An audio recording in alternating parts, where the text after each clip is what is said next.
In 2022, several studies into higher ed marketing budgets showed that MarComm offices spend 56% of their budget on average on personnel spending, as opposed to 25% in corporate marketing offices. Even with all this personnel budget, our web marketing is underfunded. This is my higher ed hot take. Higher ed is an old school industry, and our 30-plus-year-old hiring patterns are showing their age. At a time when many technical marketers are leaving their campus jobs for the world outside, can we afford to be hiring for the same roles we've had for a decade or more? Major waves of staffing turnover are a good time to reassess the mix of your office roles. Not unlike the media mix you no doubt have in paid advertising, the staffing mix in your team should be monitored, evaluated, and augmented as needed throughout the year. Many college MarComm offices have a generalist web developer on staff, or at least they did until recently. But the salaries that are attached to that highly technical role that is, and I can't stress this enough, critical to your marketing success is laughable anywhere outside of our industry. You're either hiring a junior dev and sentencing them to a quick burnout, or you're lucky finding someone who hasn't realized what their skills are worth on the open market. The real question that you should be asking yourself, though, is if it makes sense to spend that money on a developer in the first place. A single underpaid junior dev isn't going to make the difference that you need. Bottom line, your institution needs competitive digital marketing to continue to exist into the next decade.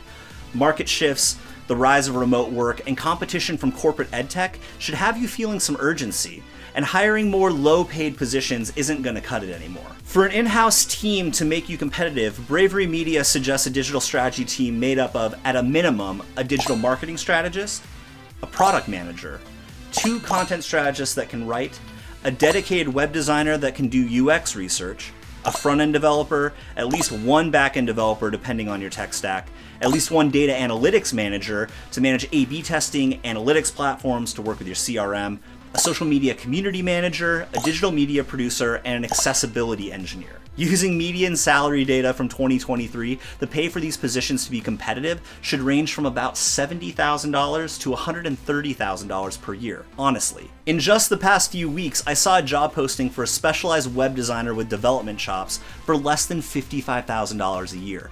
And that's what I got paid in 2010. Here's the deal. If your website and all the marketing around it is your institution's #1 lead gen vehicle, more money needs to be spent on it. I'm not convinced hiring a bigger team in-house is the right answer either. Spending more on MarTech and fractional technical marketing support can be more cost-effective than the more than $1 million a year a university would need to spend on staffing and benefits just to stay competitive. Then you have the CMS, the CRM, QA products, subscriptions to web and social analytics services, and all of the other software that help your team do its job. But don't get me wrong, all in, $750,000 or more a year on a mix of marketing tech, savvy staff, and external support isn't really all that far off base. It's just that our industry still thinks it's 2009. And I realize it's not practical to build an in-house team from scratch or to completely overhaul and triple your budget this year. But you should be making smart adjustments that play to your strengths as changes in your staffing occur. See, I believe the key here is in identifying your core competencies, doubling down on them, and then outsourcing work that doesn't fit the strategy. For most institutions, that means hiring great marketers in digital, web, and social who can effectively tell your story. It doesn't mean hiring technical staff. But then you can complement and support that team with an agency partner, like Bravery Media. If you're interested in talking about modernizing your marketing operations, we would love to chat. Visit us at bravery.co.